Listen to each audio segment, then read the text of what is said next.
Hi there. Before I tell you who I am, let me tell you who I'm not. I'm not a wounded warrior, a policeman, a fireman, or an ER nurse. I'm not a victim of domestic violence and was never sexually abused. I'm not a celebrity or a star athlete, not even close to being a rock star, and certainly not Clooney handsome. I am, however, someone who has spent the last 3 years of his life supporting today's young combat veterans as they struggle their way in a civilian life, all while dealing with combat trauma or PTSD. After 3 years of hands-on training, it is clear to me that PTSD, as it's damningly called, is the root cause of the despondency that our young veterans face, and face it they do. Often alone or so heavily medicated that they simply cannot function, let alone study, work, or raise a family. Most people think that our veterans own this problem. That couldn't be further from the truth. Thousands of people take their lives every year as a result of their struggles with PTS, and the vast majority of those deaths are very preventable.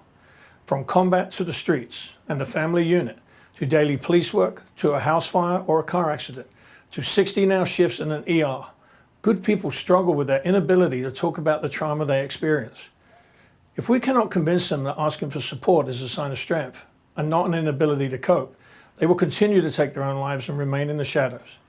Society spends billions on research, support and treatment of all kinds of life-threatening illnesses, but unlike cancer, for example, we don't need to spend billions to develop a cure for PTS.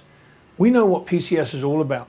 We know how to support those struggling with it, and we're learning more and more about it every day.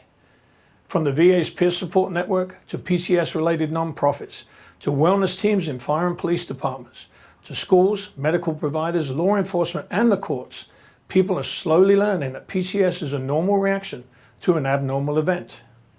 Because of the stigma associated with PTS, people often feel the need to go it alone.